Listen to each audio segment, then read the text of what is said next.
get a global view as well. Richard Harris of Port Shelter Investment Management is with us. This is sort of global headwinds more than anything else. Richard, good to have you back on the program. Thanks for joining us on short notice. Quick thoughts, Richard. Is the US 10-year going to cross 4% in this move? And are equity markets also going to reprice themselves sharply lower in response to what's happening in the bond market? Go on. Well, in these environments, I always like to look at basically what's happened previously, because they give an indication as to what's likely to happen on a risk-off basis, as we've seen before. And in, say, the second, third quarter of last year, we did see bond markets weaken. We did see equity markets weaken. We did see people worried about increasing interest rates. We did see people worried about inflation. And I think all of those narratives are coming back in now. So it would be consistent to see U.S. interest rates rising higher still. Now, where they're going to go is difficult, but I think that we're in a situation where we can't rule out going to 4% and maybe even going to 5%, because the inflation picture does seem to be pretty stubborn.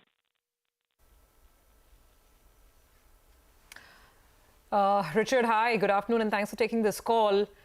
Now, if this continues, if inflation continues to be stubborn, and if central banks stay higher for longer, I guess that's the new catchphrase these days, then what does it spell for equities? I mean, would you expect largely range-bound movement for the next couple of months, or are we potentially looking at a more serious drop, a bigger decline? Well, I think, to be realistic, markets tend to range-bound when there's no real news. And if there's bad news, they tend to go down a lot. And if there's good news, they tend to go up a lot. Markets tend to move when they move seriously in terms of these big discontinuities. They suddenly move and then they have a period of stability. That's when you tend to get the range-bound elements, is after a big move. So, yes, it is quite possible that if the market suddenly thinks, oh, holy smoke, we've got some problems here, we could see quite a big sell-off in the market. The problem that investors have is, at the moment, you can't run and you can't hide. You don't really want to get into bonds because, it's likely that interest rates are going to go up, which means bonds go down. And you don't really want to be in equities because you feel that even if you're in shares that you really like, good companies for the future with good earnings, you're still going to lose value in them.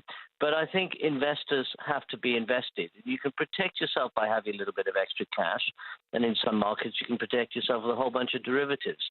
But, there's no free lunch in markets and economics, and generally you just have to do your best. And I think your best at the moment is having a fairly defensive portfolio and just accepting that if the market's going to go down, it's going to go down.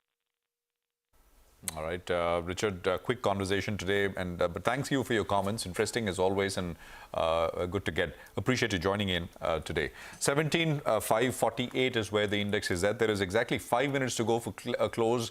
We have to take another quick commercial break, so let's quickly do that and see you on the other side.